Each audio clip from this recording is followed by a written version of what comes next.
Okay, so it's been what, a week and a half since I made a vlog for the weight loss, because I went into the hospital, had the surgery. I'll go into that in a little bit of detail. It was pretty relaxed. I wasn't that upset's not even really the word. I wasn't scared. I wasn't anxious or really even nervous. That family was a little more nervous than me, because I figured one of two things happen if anything goes bad. I guess there's three. One, they find out they can't operate on me. They go in, they see there's a problem, close me up, I wake up, bummer, they got to reschedule, or maybe I can't do it. That's a big fear that I had, but again, once I showed up, it didn't matter. The other one was, are they going to be able to wake me up? Are they going to have difficulty, like, putting me down? Am I going to wake up in the middle of it or something? That was there. And then the third was, there's always the fear of, oh, you're going to die. The complication rate's so low that you're not really going to die. That's so, I don't think they've ever had one at the Guelph Clinic. So, with that out of the way, I went in, weighed myself on Friday the 6th. I had my clothes on, so I was 595 on the dot, weight-wise. Turns out that's the biggest patient they've had. Got there with my mom, a couple friends drove us there. We went to the waiting room, my dad showed up, then I got dressed, they gave me the needles they have to give you for, I guess, blood thinner. They did something to freeze my mouth a little bit, and then I was wheeled out into sort of the OR waiting area. They wheel you in, you get up, you hop on the little bed, put your arms out left and right. Then they hook the IV up to you. Then I remember them talking a little bit. There's no counting down or anything. It was just I just sort of out once the IV drip was in. First thing they had to do, though, because of my size, to make sure they froze my mouth, put a breathing tube down first. Sort of like when they did the scope when I had to get checked for ulcers. So that wasn't a big deal. I didn't feel it really go down. You get a little discomfort. You didn't really gag. It's just a few seconds is in, and then they put me out. Then I woke up in recovery, which I was pain. No, it's not really pain. It's discomfort, and you feel really bloated, like you're so full of air. It turns out it's because they pump you full of air when they do the surgery.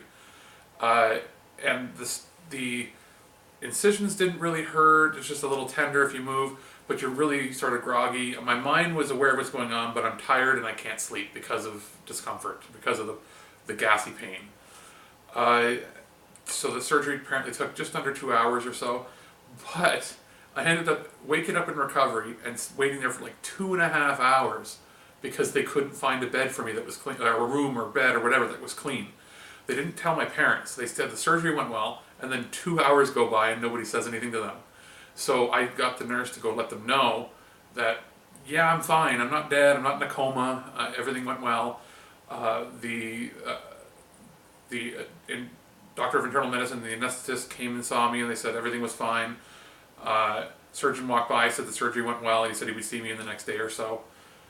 Got to my room, ended up sharing a room because it was so packed. Usually you're on the 5th floor, I was on the 6th floor, which is like the pediatric ward, as well as there's old people there too.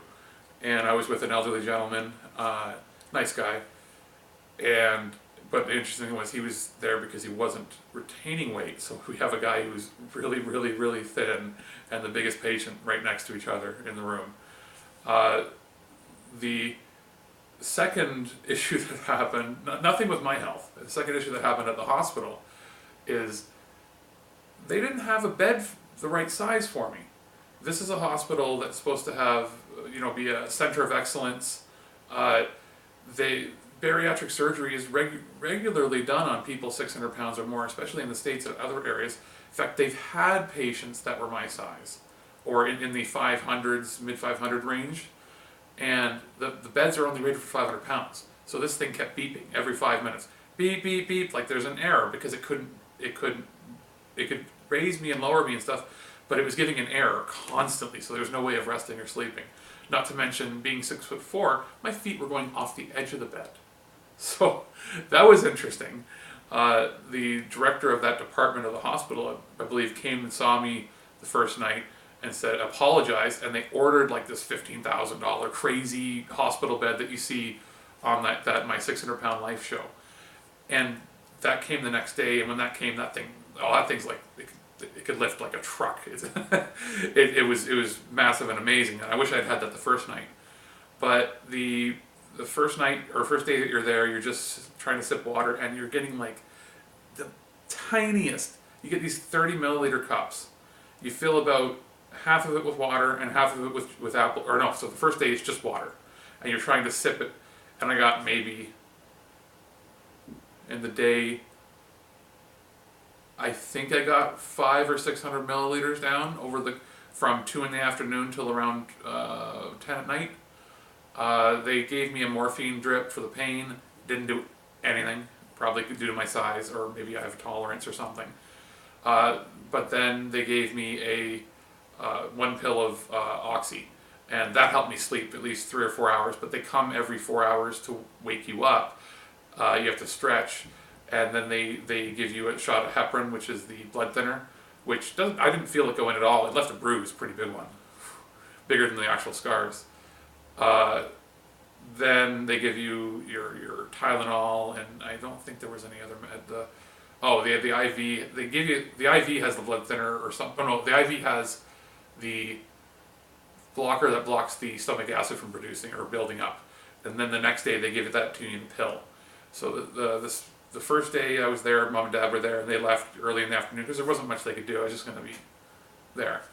The second day, my dad came back and my brother showed up, and that's when we ended up getting the new bed while they were there. So I was walking around with them, just getting, and because you get really gassy, you burp every time you take a sip of water, and then I hadn't farted or anything.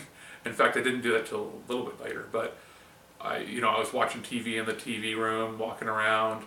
I go to bed and I'm resting there, and my neighbor is not doing well. No, not at all. He was gasping for air. He's not getting enough air. He hadn't eaten anything in a couple of days. He's got bed sores and horrible stuff. His coughs were getting more and more fluidy.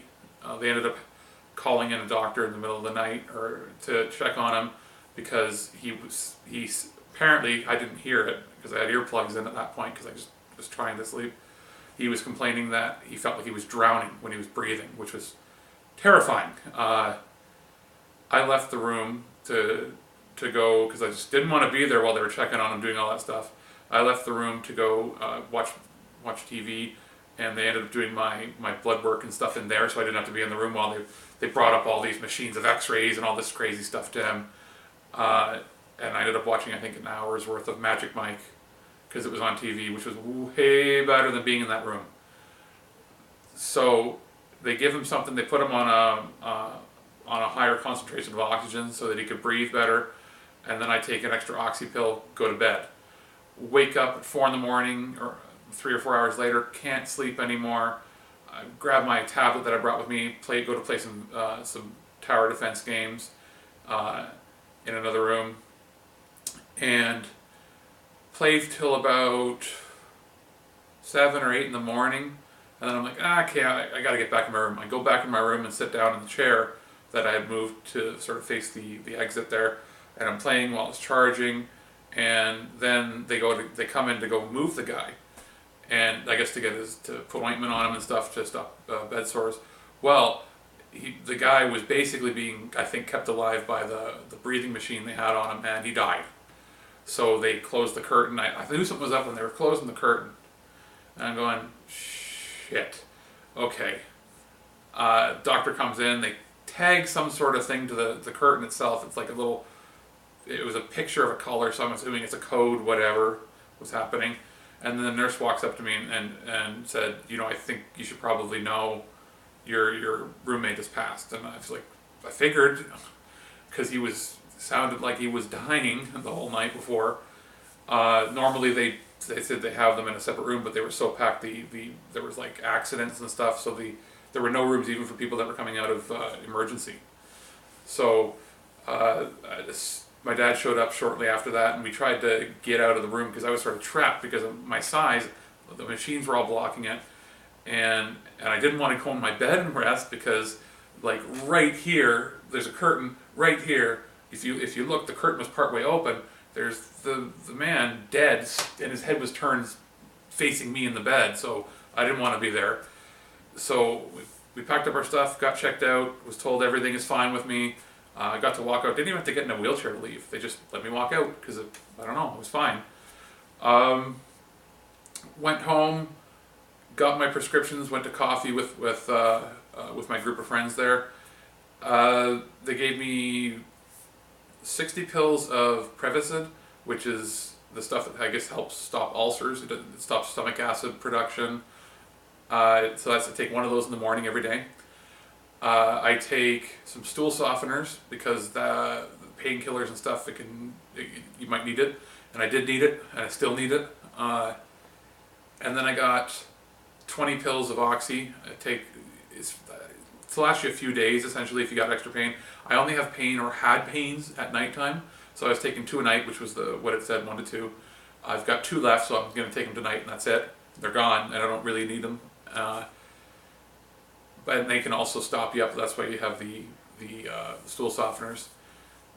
And after the first couple days of having liquids, like just juice diluted with water, I started feeling really good. I had tons of energy. By Thursday, this few days ago, I was able to go to the mall and walk around with my mom.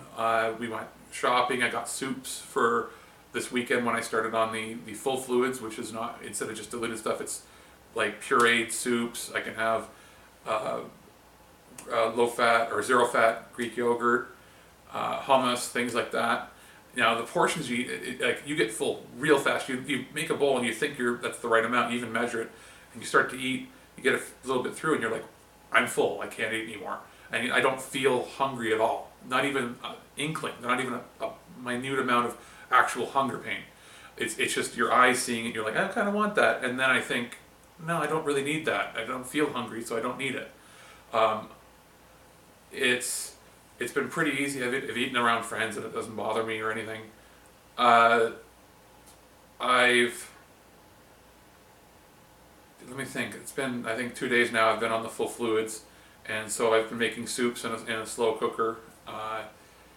It's been I've been able to digest anything. I've been able to digest the amount that it says I should be able to, not maybe right away. Some people take longer to heal. Because I had the sleeve, it's a little different than getting the Roux Y, where they make a little pouch about the size of a small like a chicken egg, but it's a little tiny egg, and the food gets in there, and if you eat too much, it can plug it, which is bad. It's because it's an artificial stomach, completely artificial, out of your intestines and whatnot. And if you drink water, it can push it through into the intestines, and there's no opening closing mechanism the same way that is normal, so they can get very sick, and they can't get the same fluids in. So there's been discussion online about that, about, they might have thought that I was having too much, but I wasn't.